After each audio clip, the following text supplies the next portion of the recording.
야고보서 1장 5절에서 8절입니다. 제가 2절부터 4절을 읽겠습니다. 5절부터 8절은 다 같이 읽도록 하겠습니다. 내 형제들아, 너희가 여러 가지 시험을 당하거든 온전히 기쁘게 여기라. 이는 너희 믿음의 시련이 인내를 만들어내는 줄 너희가 알미라. 인내를 온전히 이루라. 이는 너희로 온전하고 구비하여 조금도 부족함이 없게 하려 함이라. 다 같이 너희 중에 누구든지 지혜가 부족하거든 모든 사람에게 후히 주시고 꾸짖지 아니하시는 하나님께 구하라. 그리하면 주시리라. 오직 믿음으로 구하고 조금도 의심하지 말라. 의심하는 자는 마치 바람에 밀려 요동하는 바다 물결 같으니 이런 사람은 무엇이든지 주께 얻기를 생각하지 말라. 두 마음을 품어 모든 일에 정함이 없는 자로다. 아멘. 기도하겠습니다. 하나님 아버지 감사합니다. 오늘 이 저녁 또 저희들이 이곳에 모였습니다. 저희들에게 또 말씀을 통해서 새 힘을 주시고 또 하나님 앞에 가까이 나아갈 수 있는 용기를 주시옵소서. 감사하며 예수님의 이름으로 기도합니다. 아멘. 우리에게 임하는 시험은 정말 다양하게 찾아옵니다. 제럴드 시처라는 목사님이 계세요. 미국에. 이분은 아이들을 홈스쿨링을 하고 있었어요. 그래서 자녀가 넷이었는데 그래서 원주민들, 미국 원주민들에 대해서 그 아내가 아이들을 데리고 공부를 하고 그 과정을 마무리를 어떻게 하기로 했냐면 직접 원주민들이 사는 곳에 찾아가서 거기서 이제 직접 캠프를 하면서 경험하기로 한 거예요. 그래서 그 원주민들이 있는 곳에 가서 체험도 하고 경험도 하고 그렇게 했습니다. 다 모든 걸 마치고 이제 집으로 돌아오기 위해서 차를 타고 가는데 출발한 지 10분도 안 돼서 맞은편에서 음주 과속이었던 것 같아요. 중앙선을 넘어오는 차와 정면으로 부딪혀서 그 자리에서 자신의 아내와 그다음 자신의 어머니와 그리고 딸 하나가 죽게 돼요. 그리고 나머지 세 자녀들은 자신과 함께 살긴 했지만 그러니까 한순간에 어머니, 아내, 자녀를 잃게 되는 사고를 겪습니다. 예상했을까요? 아주 기쁜 순간에 그렇게 사고를 당해요. 정말 알 수 없는 순간으로 다가오는 사고죠. 시련이죠. 우리가 생각할 때 시련은 꼭 이런 고난 생각하지만 또 반대도 있어요. 정반대. 이른반 되면 다 아실 것 같은 목사님인데 신방을 갔답니다. 그래서 그 가정에서 내는 기도 제목이 이거였어요. 너무 사업이 안 되어서 좀 사업이 잘 될 수 있게 해주시고 그러면 우리가 11조도 하나님 앞에 많이 낼 수 있도록 좀 기도해 주시면 좋겠습니다. 그래서 신방을 하고 목사님이 축복 기도를 해주었답니다. 사업이 잘 되게 해달라고. 근데 정말 사업이 잘 된 거예요. 성공하게 된 거예요. 그랬는데 분명 11조를 많이 낼 수 있도록 사업이 잘 되게 해달라고 기도를 부탁했었는데 사업이 잘 되니까 11조를 안 내시네요. 그래서 목사님 다시 찾아가서 신방을 하셨대요. 예전과 같이 돌이켜 주시고 그리고 11조를 내게 하시옵소서. 이게 뭡니까? 앞의 상황과는 또 정반대의 상황이죠. 너무 좋게, 너무 편안하게 성공의 길로 가게 됐어요. 좋은 일이 일어났지만 또 신앙에 있어서는 미끄러진단 말입니다. 그래서 이 시험은 어느 하나의 측면으로만 오는 것이 아니에요. 우리가 흔히 어렵고 시련이라고 생각되는 그 고난으로 찾아올 때도 있고 반대로 내가 너무 바라는 내가 너무 되고 싶은 그 일들을 이루었을 때 그때 또 다가오기도 해요. 그리고 이건 예고하지 않고 찾아오는 것이 더 많기 때문에 언제 어디서 어떠한 일이 누구에 의해서 내게 시험이 들지 그건 우리가 알 수 없습니다. 그렇지만 이러한 과정들을 통해서 이러한 것들이 있기 때문에 내가 어떠한 사람인지를 알게 되는 거예요. 신앙이 좋은 사람이라고 생각이 되었지만 갑자기 닥친 이 일로 인해서 내가 누구인지를 정말 적나라하게 보게 되는 거죠. 꾸밈 없이. 그런데 우리는 이렇게 지금 앉아서 이 말씀을 듣고 이렇게 있을 때는 이런 거 우리가 다 알고 있다 생각이 들어요. 그래서 그래, 시험은 이런 거지, 시험이 올 땐 이렇게 해야 되는 거지, 이렇게 다 알고 있어요. 그런데 막상 시험이 찾아오면 우리는 생각이 멈춰버립니다. 자, 이 생각이 멈춰버린다는 게 생각이 없다는 게 아니에요. 아마 어려운 일이 닥치면 평소보다 더 많은 생각을 하게 될 겁니다. 그러니까 잠을 못 주무시죠? 자려고 누우면 머릿속이 멈추는 게 아니라 계속 꼬리에 꼬리를 물고 생각을 계속 해내고 있잖아요. 그 상황을 어떻게 벗어나야 될지에 대한 염려와 두려움이 있기 때문에 계속해서 생각을 해요. 그러니 생각이 멈춘다는 게 생각을 하지 않는다는 게 아니에요. 오히려 더 많은 생각을 하죠. 그렇지만 그 많은 생각들을 하지만 결국 그 많은 생각들이 그것을 해결할 수 있는 방향으로 모아지는 게 아니라 오히려 그 많은 생각들이 더 분산시키면서 더 깊은 어두움으로, 더 깊은 두려움으로 몰고 간다는 거죠. 그래서 내가 왜 이렇게 되었는지, 또 어떻게 해야 되는지, 이런 것들에 대해서는 아무리 생각해도 모르지만 그 생각이 점점 많아지면서 결국 우리는 감정의 소용돌이에 빠지게 돼요. 그래서 생각이 곧 감정으로 치우치게 되고, 그 감정은 좋은 감정으로 갈 리가 없죠. 지금 힘든 상황이 처했으니까. 그러니 나에게 이렇게 힘든 일을 준 그 사람을 원망하거나, 아니면 지금 이런 상황에 된 이 환경에 대해서 원망하거나, 그런 불만과 원망, 불평, 짜증, 뭐 이런 것으로 가득하게 되는 겁니다. 그래서 여러 가지 시험을 당하거든 뭐 하라고 했습니까? 2절에서 여러 가지 시험을 당하거든 온전히 기쁘게 여기라라고 했는데요. 생각하라는 거예요. 생각하라는 거예요. 그 여기라는 게. 근데 온전히 기쁘게 느껴라가 아닙니다. 예, 온전히 기쁘게 느껴라가 아니에요. 생각하라는 거예요. 기쁘게 생각하라는 거. 그리고 온전히 행복으로 여겨라도 아니에요. 시험이 오면 시험이 오면이라는 그 가정법이 아니고 시험이 올 때잖아요. 지금 시험이 이제 오는데 그 시험이 올 때 행복으로 여겨라도 아니에요. 그러니 기쁨으로 느껴라 그것도 아니고 행복으로 여겨라도 아닙니다. 이 시련 자체를 기쁨으로 느낄 수 있을까요? 한순간에 뭐 아내가 죽고 딸이 죽고 어머니가 죽고 하는 그 현장을 내 눈으로 목격했는데 이 말씀이 딱 떠오르면서 이걸 기쁨으로 느껴야지 하면서 그 기쁨을 느낄 수 있겠어요? 그 자리에서 기쁨을 느끼면 그것도 이상한 사람이죠. 그 기쁨으로 느낄 수가 없어요. 그러니까 생각을 하라는 거죠. 그 다음에 그런 상황이 왔는데 이걸 행복으로 여겨야 돼. 이걸 내가 행복해야 되는 거야. 그럴 수도 없는 거죠.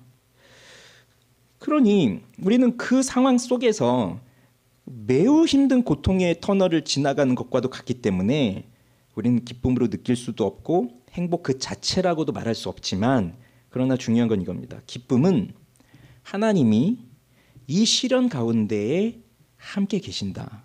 그걸 알고 있다는 겁니다. 그래서 하나님이 나에게 보내시는 것 중에서 나를 위한 하나님의 보살핌과 사랑과 그 목적에서 벗어난 것은 단 하나도 없다라고 하는 깊고 확고한 지식을 가지고 있을 때 그게 기쁨으로 생각이 되는 거예요. 그러니까 우리의 감정적인 것으로 기쁘게 느껴야지 그것이 아니라 하나님은 나에게 선한 것을 항상 베풀어 주시고 지금 이 어려움을 통해서도 나를 하나님의 그 목적으로 이끌어 가신다는 것에 대한 깊고 확고한 지식이 있기 때문에 비록 내 감정은 매우 괴롭고 힘들죠. 그리고 회복하는데 오랜 시간이 걸릴 수도 있죠. 이런 일들을 겪었는데. 그런데 그 속에서 그 지식을 통해서, 그러니까 하나님의 신실하심을 바라보는 그 지식을 통해서 기쁨으로 여길 수가 있다는 겁니다. 그래서 시험을 당하면 가장 먼저 해야 될 것이 무엇이라고 지난주에 말씀을 드렸나요?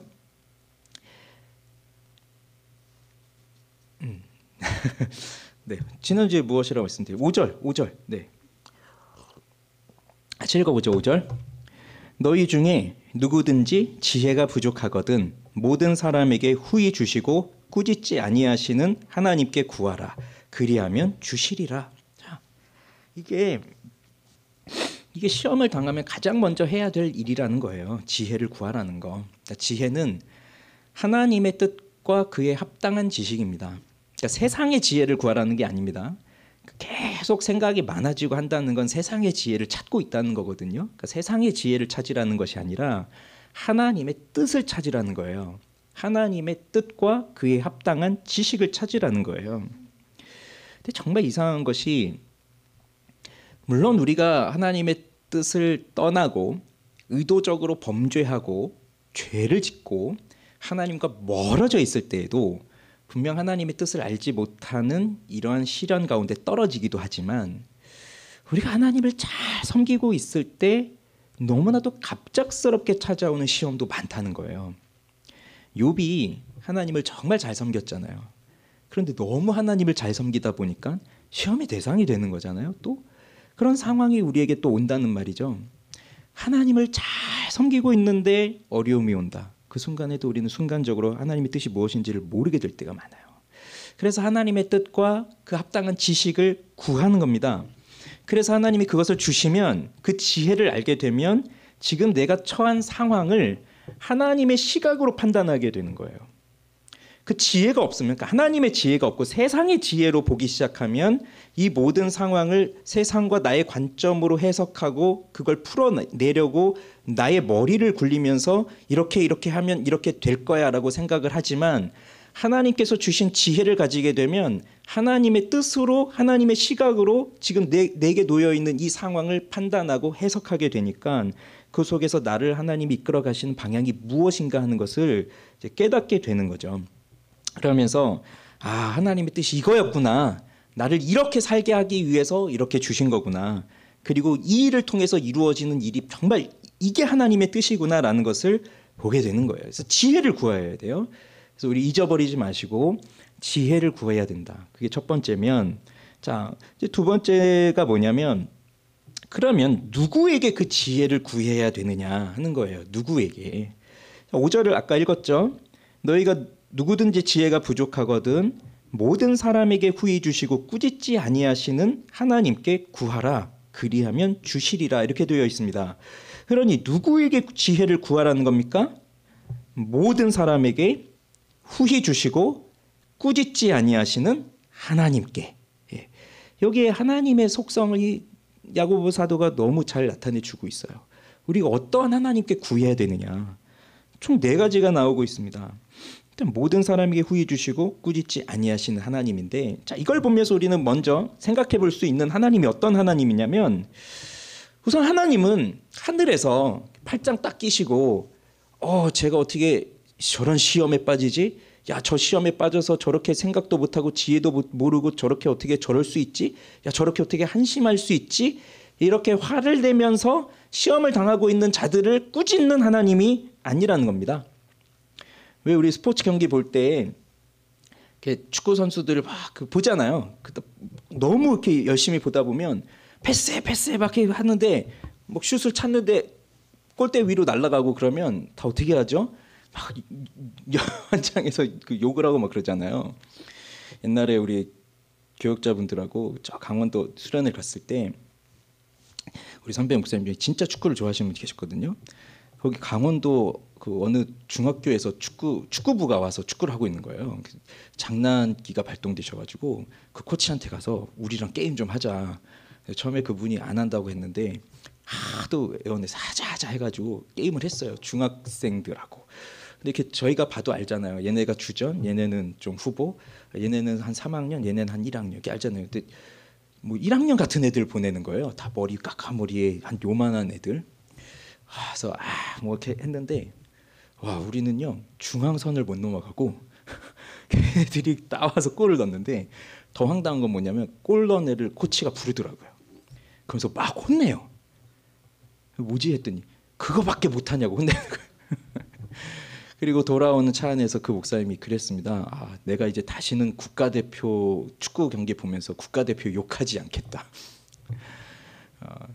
우리는 보면서 막 욕도 하고 뭐 왜 저거밖에 못하냐 하지만 하나님은 그렇게 우리들을 보시는 분이 아니라는 거예요. 그럼 어떤 하나님이십니까? 우선 첫째는 모든 사람에게요. 모든 사람에게. 이거는 하나님이 편애하지 않으신다는 겁니다. 사람은 내가 좋은 사람이 있고 내가 좀 안 좋은 사람이 있어요. 근데 누가 좀 달라고 했을 때 좋은 사람한테는 좀 주고 싶고 그렇지 않은 사람한테는 좀 안 주고 싶고 그런 마음이 있는데 하나님은 모든 사람에게라고 했어요. 즉 하나님은 당신의 모든 자녀들에게 편애하지 않으시고 모든 자녀들에게 후하게 주세요. 그래서 두 번째로 나오는 게 후히잖아요. 후히. 모든 사람에게 후히 주시고. 자, 이 후히라는 말이 뭐냐면 하플로스라고 하는 그 헬라어 단어인데 이게 신약엔 또 여기만 나와요. 이 단어 자체로는요. 근데 뭐 비슷한 의미로는 뭐 여러 군데 있긴 하지만 이게 성실하게 너그럽게 뭐 이런 기본적인 뜻을 갖고 있는데 여러 주석가들이 지금 이 단어의 기본적 의미를 하나의 단순한 여기서 어근이 왔다고 보는 거예요. 단순한.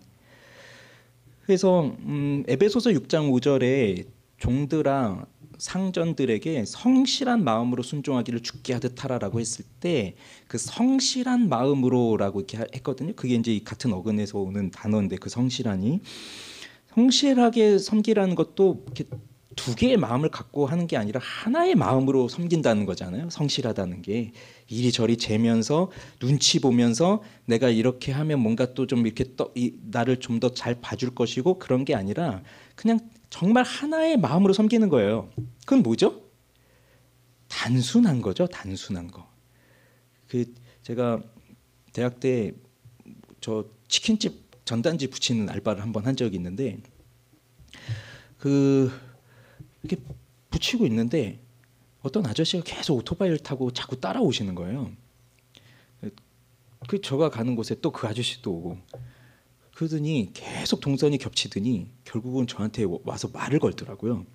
그래서 저는 깜짝 놀라서 그랬는데 뭐라고 하시냐면 학생 우리 집에 와서도 좀 붙여지지 않겠나? 그러시는 거예요. 치킨집 사장님이셨던 거예요. 그러니까 제가 버리지 않고 너무 성실하게 다 갖다 붙이고 있으니까 보통 알바생들 시키면 다 갖다 버리고 이렇게 하는데 이렇게 계속 지켜봤더니 너무 성실하게 붙이고 있다고 스카우트 제의를 받았습니다.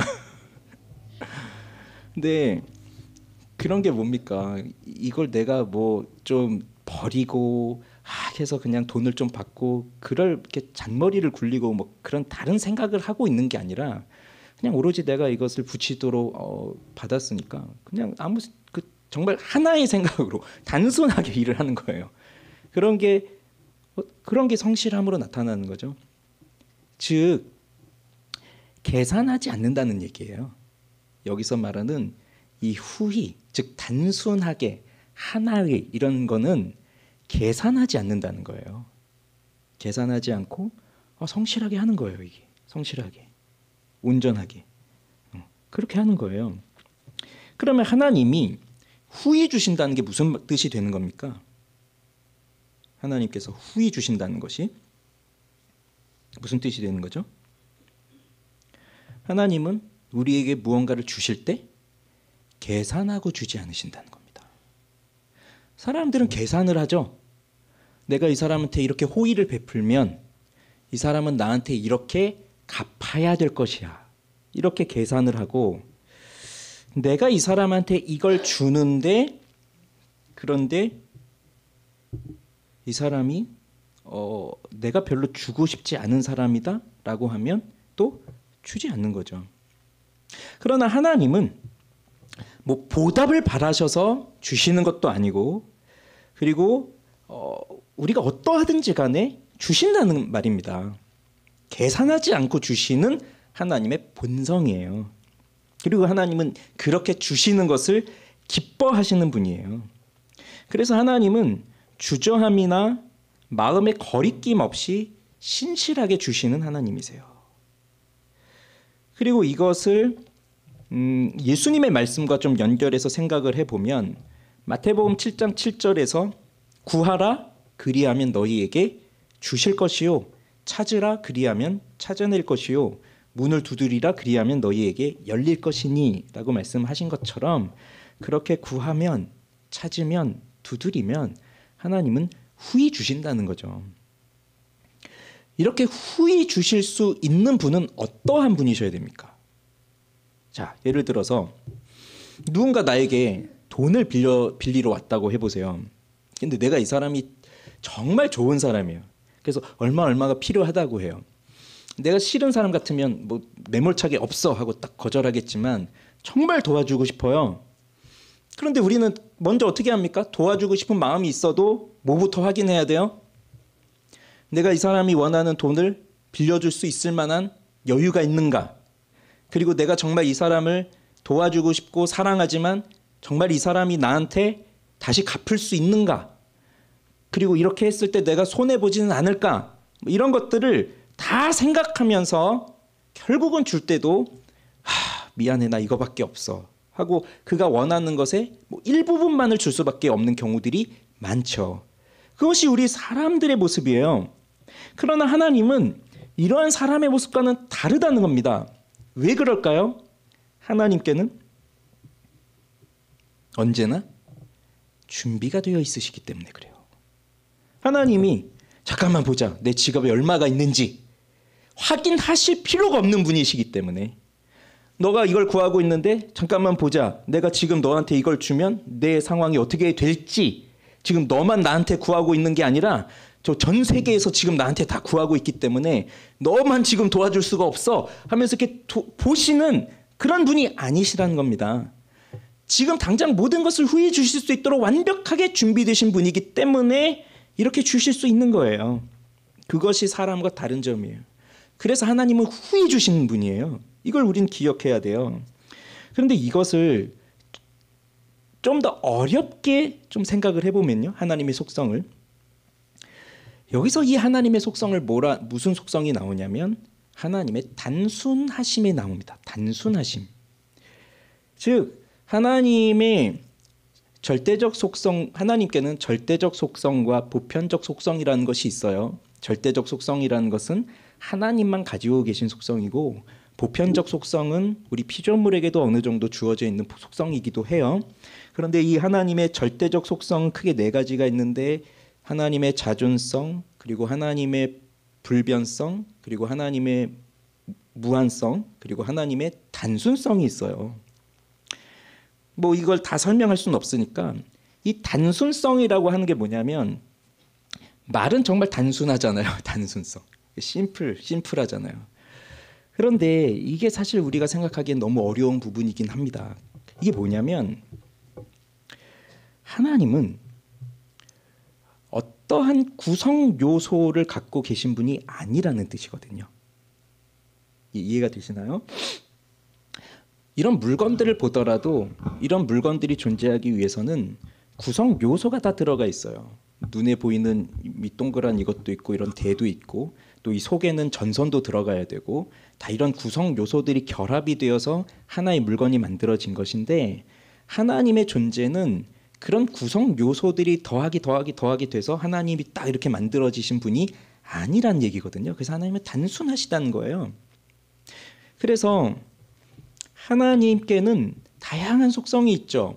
사랑, 거룩, 의로움, 자비 뭐 이런 다양한 속성들이 있는데 좀 더 쉽게 설명을 드리면 뭐 피자 생각하시면 돼요. 피자를 보면 우리 피자가 이렇게 동그란 피자가 있으면 그냥 이 동그란 피자 그냥 먹지 않고 이렇게 파이를 내잖아요. 조각을 내잖아요.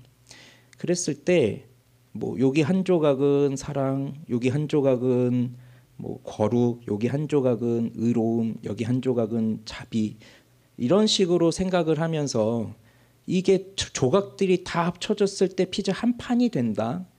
그런 것처럼 하나님도 뭐 사랑과 의로움과 거룩함과 뭐 등등이 다 합쳐졌을 때 하나님이 된다.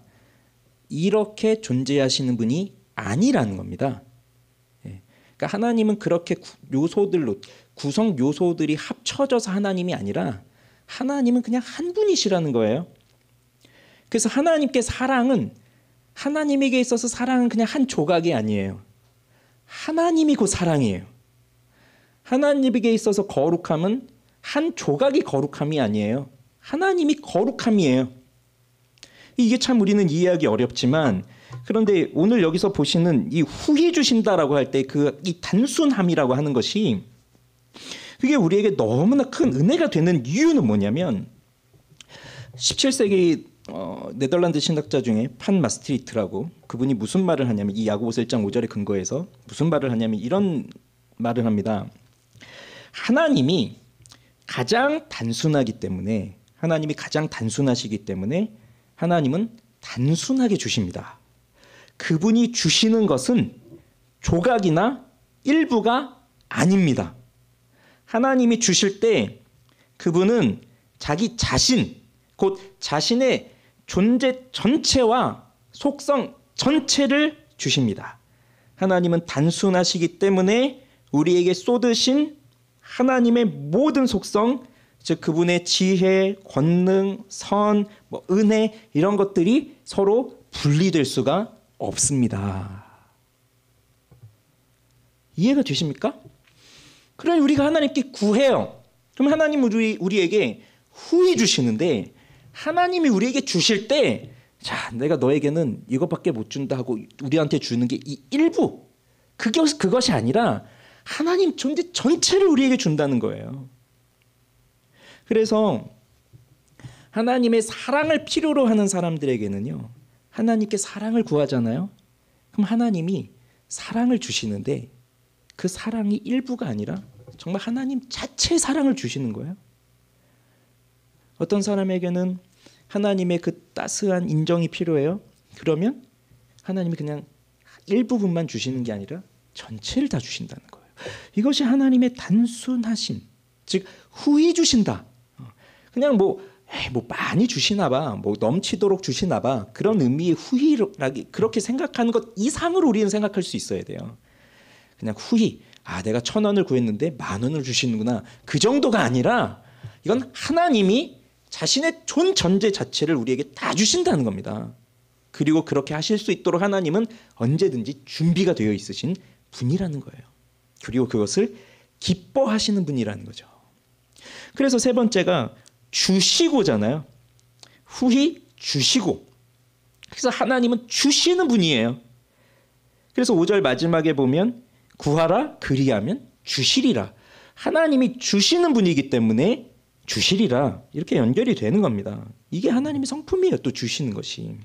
그리고 마지막 네 번째는 꾸짖지 아니하시는 하나님입니다. 꾸짖지 아니하신 하나님. 이 꾸짖지 아니하신다는 건 무슨 의미가 될까요? 누가 돈을 빌리러 왔어요. 그럼 우리는 생각하고 판단하죠. 야, 이 사람 도대체 어떻게 살았길래 돈을 저렇게 다 날려버린 거야? 야, 좀 어떻게 했길래? 그러면서 내가 좀 빌려줄게. 빌려주는데 또 한마디 덧붙이는 거예요. 내가 지난달에도 이거 빌려줬는데 그건 언제 갚을 거야? 이런 식으로. 그건 뭡니까? 꾸짖는 거예요. 지금 이 사람을 판단하고 있어요. 도와줄게. 그래, 네 형편을 들어보니 어려운 걸 알겠구나. 도와줄게. 그런데 왜 이제 와서 도와달라고 하니? 한 달 후에 왔었어야지. 이런 식으로 판단하지 않는다는 겁니다. 하나님은. 우리가 지혜를 구할 때, 너 이제 와서 이제야 정신 차렸니? 왜 이제까지 뭐 하고 이제 오니? 그렇게 꾸짖지 아니하신다는 겁니다. 내가 그동안 줬는데 왜 너는 그걸 여전히 갚지도 않고 아직도 이렇게 시험에 빠져서 빠져나오질 못하고 있니? 그렇게 꾸짖지 아니하신다는 거예요. 왜 하나님이에요? 그래서 우리가 여러 가지 시험을 당하게 되면 가장 먼저 해야 할 일이 모든 사람에게 후히 주시고 꾸짖지 아니하시는 하나님께 구하는 겁니다. 지혜를 구하는 거예요. 그렇게. 그러면 하나님이 주신다는 거예요. 잘 보십시오. 돈이 없어서 시험에 빠진 사람, 돈을 구하죠. 그런데 지혜를 구하라는 겁니다. 건강이 없어서 시험에 들었습니까? 건강을 구하죠. 그러나 지혜를 구하라는 거죠. 믿음의 영적인 침체에 빠져서 내가 어떻게 하나님의 뜻대로 살아가야 되는지를 도무지 모르겠다 하고 그 시험과 침체에 빠져 있는 사람도 그럼 자신의 영혼이 살아날 길을 찾지만 지혜를 구하라는 겁니다. 지혜를. 그러면 하나님의 뜻과 그 하나님의 뜻에 맞는 그 지식을 갖게 됨으로써 그 상황을 극복할 수 있는 지혜를 하나님이 주시는 거예요. 그래서 하나님께 지혜를 구해야 됩니다. 그러면 하나님이 지혜를 주십니다라고 하는 말이 어떻게 보면 되게 단순한 말이고 간단한 말로 보여지지만 그 사람이 처해 있는 그 상황 속에서 하나님은 그에 맞게 지혜를 주세요. 구하는 사람에게는요. 이건 정말 놀랍게 주시는 겁니다. 평소에 또 생각을 못하는 건데 그렇게 간절히 기도하는 사람한테는 주세요. 그렇지 않습니까? 돈을 달라고 하면 하나님이 주실 수도 있지만 근데 사실 하나님의 계획은 돈 몇 푼 더 쥐어주는 것이 하나님의 계획이 아니잖아요. 우리가 어떻게 살아야 하나님의 뜻대로 사는 것이냐 그것을 깨닫게 하시는 것이니까. 그러면 내가 처해 있는 상황, 형편, 환경 속에서 어떻게 하는 것이 정말 하나님이 기뻐하실 일일까? 그것을 구하는 게 지혜를 구하는 것이고 그러면 하나님은 그에 맞게 지혜를 주시는 응답을 주신다는 거예요. 그렇기 때문에 시험이 오면 기쁘게 여기라. 그걸 어떻게 여길 수 있겠습니까? 기쁘게? 일이 일어나기 때문에 그래요. 즉 지혜를 구했을 때 주시는 응답이 있기 때문에 그런 거예요. 이해되시죠? 시험의 상황을 완전히 없애주시는 것이 아니에요. 지혜를 구하는데 지혜를 주신단 말이에요. 그게 우리에겐 기쁨이에요.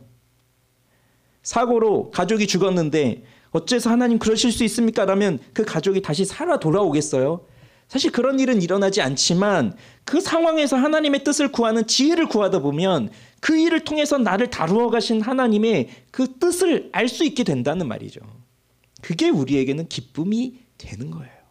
물론 마음이 너무나 아프고 괴롭지만 너무 힘들지만 너무 고통스럽지만 그런데 이게 저절로 자동으로 연결되는 게 아니라는 겁니다. 이 구하는 과정이 있어야 되는 거예요. 그래서 6절에 어떻게 구하라 라고 되어 있냐면 자 6절 읽어봅시다. 시작. 오직 믿음으로 구하고 조금도 의심하지 말라. 의심하는 자는 마치 바람에 밀려 요동하는 바다 물결 같으니. 그러니 무엇으로 구하라는 겁니까? 믿음으로 구하라. 그러니 내가 하나님 앞에 이 지혜를 구하면 주신다라고 하는 그 확신을 갖고 구하라는 거예요. 믿음은 얼마 전에도 말씀드렸지만 뭐 내가 그냥 생각하는 바 이걸 하나님께서 반드시 이루어 주실 거야 그것을 이끌어내는 믿음이 아니라 하나님의 뜻이 이루어지는 것을 믿는 믿음이거든요. 내 뜻이 이루어진다는 게 내가 뜻을 정해놓고 내가 답을 정해놓고 내가 열심히 기도하면 하나님이 반드시 이걸 이루어 주실 거야 응답해 주실 거야 그 믿음이 아니라 내 뜻은 어떠하든지 간에 하나님의 뜻이 반드시 이루어질 것이라고 하는 그 확고한 믿음을 갖고 구하라는 것이고 그래서 그 믿음은 곧 하나님을 신뢰하는 것 인격적으로 하나님을 신뢰하는 것 절대 의존의 마음이죠. 그러니까 하나님을 절대적으로 신뢰하는 거예요. 그래서 우리가 기도할 때에는 이런 믿음이 필요한 겁니다. 이런 믿음이. 그런데 어떻게 해요? 조금도 의심하지 말라라고 되어 있어요. 의심이라고 하는 것은 마음이 나뉘어진 거예요. 즉 마음이 나에게 이렇게 구했을 때 후히 주시고 꾸짖지 아니하시고 후히 주시는 그 하나님이신데 그분께 마음이 딱 정해진 게 아니라 마음이 딱 나눠져서 이렇게 기도했는데 혹시 안 되면 어떡하지? 그럼 또 우리는 어떻게 합니까? 또 보험을 들어놔야 되잖아요. 그러면 1안이 이게 잘 안 되면 다시 2안도 생각해 놔야 되고 2안이 안 되면 또 3안도 생각해 놔야 되고 그러면서 이렇게 흩어지는 거예요. 물론 뭐 세상의 일을 할 때에는 1안, 2안, 3안 뭐 이렇게 다 생각하고 그렇게 가야 되는 것도 맞긴 하지만 근데 하나님께 매달릴 때는 전적으로 하나님께만 매달려야지 하나님께 한쪽을 이렇게 매달리면서 또 내가 뒤에서는 내 생각대로 이렇게 가는 거는 아니라는 걸 말하는 거예요. 그게 의심이라는 거예요. 의심. 그러니 이렇게 의심이 되면 그 사람은 환경에 따라 흔들립니다. 지금 이 상황에서는 뭔가 잘 되는 것 같은데 또 다른 상황에 가면 똑같이 하나님께 지혜를 구하면서 살아가야 되는데 근데 또 다른 상황이 되면 내가 받아들일 수 없는 상황이 되면 거기서 또 흔들리는 거예요. 이런 자들의 특징을 뭐라고 말하나요? 바람에 밀려 요동하는 바다 물결 같다. 그럼 바다에 이렇게 떠 있는 거 보시면 바람에 따라서 이렇게 요동하며 다니는 거잖아요. 어디 뜻을 정하고 그곳에 가기 위해서 힘차게 노를 젓고 뭐 힘차게 달려가고 그런 게 아니라 이리 되든 저리 되든 그냥 휩쓸리면서 있는 그러한 것 같이 의심하는 자들은 그렇게 왔다 갔다 하는 사람이라는 거예요. 그러니 이렇게 의심하는 사람들은 무엇이든지 주께 얻기를 생각하지 말라라고 7절에서 말하고 있습니다. 무엇이든지 주께 얻기를 생각하지 말아라. 그러니 믿음으로 구해야 된다는 겁니다. 그런데 사실 보세요. 지혜를 구하라. 당연하죠. 믿음으로 구하라. 당연하죠. 그런데 이 당연한 걸 우리는 잘 못하는 거죠. 여기에 문제가 있는 겁니다. 시험에 들면 그래 지혜를 구해야지 하나님이 다 주신대. 근데 막상 그 상황이 오면 구하지를 못해요. 기도를 하죠. 믿음으로 구해야 되는 것 누가 모르겠습니까?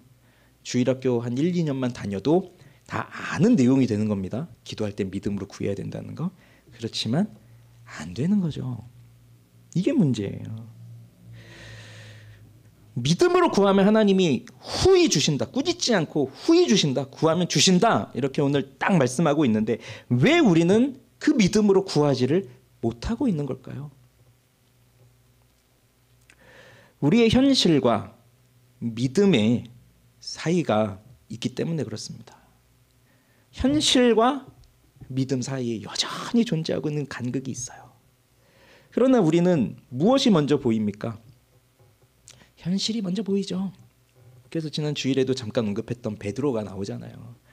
바람이 불고 예수님이 걸어오시니 주님이시면 나도 물 위로 오라고 하십시오 했더니 와라 해서 갔더니 처음엔 잘 걸어가다가 바람이 보여서 무서워서 빠지게 되는 거예요. 예수님이 내 눈앞에 있어도 현실이 몰아닥치기 시작하면 그럼 난 예수님이 보이지 않는 거예요. 분명히 그 사이는 존재하고 있습니다. 믿음은 바라는 것들의 실상이요 보이지 않는 것의 증거라고 했잖아요. 그러니 우리가 믿음에 대한 지식 그리고 우리 믿음의 대상에 대한 지식 그런 믿음에 대한 확고한 지식이 있다 하더라도 아직 믿음에 대한 소망은 아직 우리에게 일어나지 않은 일이고 그것이 또한 우리 죽음 이후에 내세에서 이루어질 일도 많이 있으니 우리는 지금 당장 내 눈앞에서 그것이 이루어지는 걸 보지 못할 때가 많아요. 그러니 아브라함이 하나님이 부르셔서 그 땅을 떠나서 아버지 친척 집을 다 떠나서 약속의 땅으로 오지만 아브라함에게는 왜 의심의 순간이 없었겠습니까?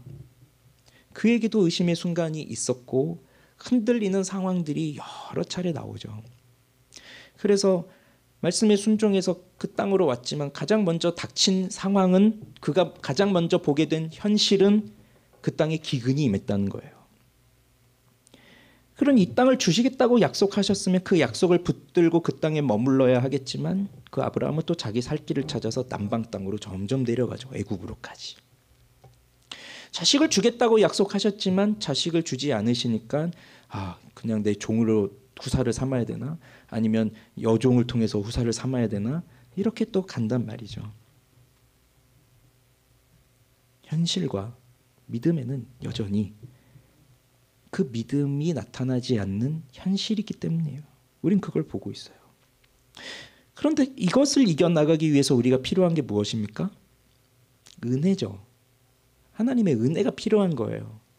그래서 하나님의 은혜를 바라보면서 아무리 현실이 커 보여도 그 현실 속에서 내가 믿음으로 살아가면 이 현실을 능가할 수 있다라고 하는 하나님의 그 믿음을 붙들기 위해서는 하나님의 그 믿음을 강하게 유지할 수 있는 은혜를 주셔야 되는데 그 은혜를 유지하면서 살아가는 것이 너무 쉽지가 않거든요. 그래서 은혜를 받아요. 말씀을 깨달아요. 그런데 오늘 딱 집에 돌아가 보니 또 현실이 펼쳐지는 거예요. 그래서 뭐 옛날에도 참 재밌는 얘기들이 뭐가 재밌는 얘기가 아니라 사실 안타까운 얘기죠. 우리 애들이 뭐 수련회를 갔다 와요. 그러면 은혜를 받아요. 근데 집에 딱 가면 엄마가 야, 너 은혜 좀 받았니? 이거 딱 질문하는 순간 은혜가 싹 사라진대요, 애들이. 그러니 금방 사라져 버리는 게 은혜죠. 쉽지는 않습니다. 보이는 현실에서 보이지 않는 믿음으로 살아간다는 것이. 그렇기 때문에 이게 쉬우면 이런 일이 왜 오겠습니까?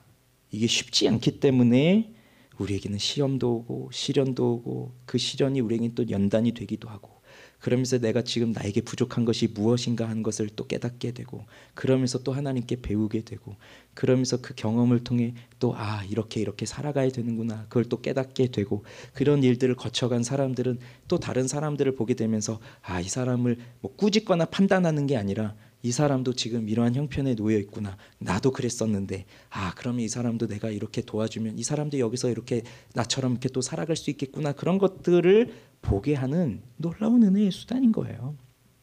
그래서 우리는 은혜를 유지하면서 살아가는데 힘을 다해야 돼요. 그런데 왜 그게 어렵겠습니까? 8절에 보니까 두 마음을 품어 모든 일에 정함이 없는 자라고 하고 있어요. 그러면 이 두 마음을 품었다는 것은 무엇일까요? 이것은 또 시간이 벌써 다 지났기 때문에 이건 다음 주에 또 계속해서 이어서 보도록 하겠습니다. 말씀을 맺을게요. 우리는 정말 생각하지 못한 때에 시험이 임합니다.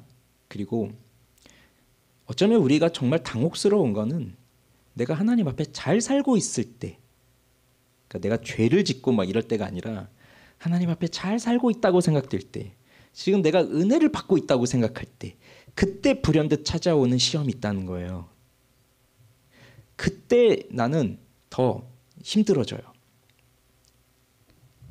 오히려 그때가 이렇게 무장하고 정비하고 했어야 되는데 그걸 잘 못하고 있는 때라는 거예요.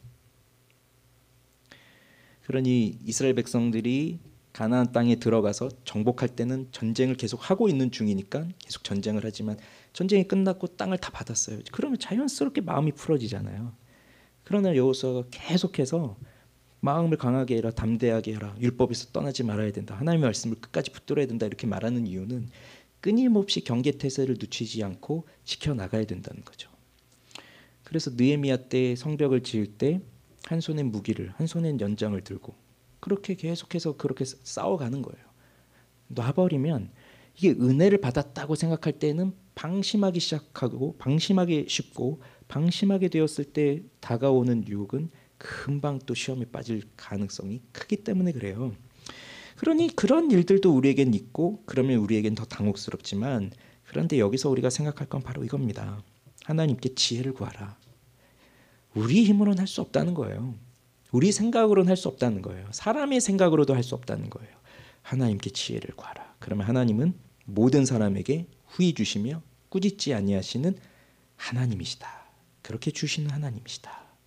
그리고 믿음으로 구하라. 의심하지 말아라.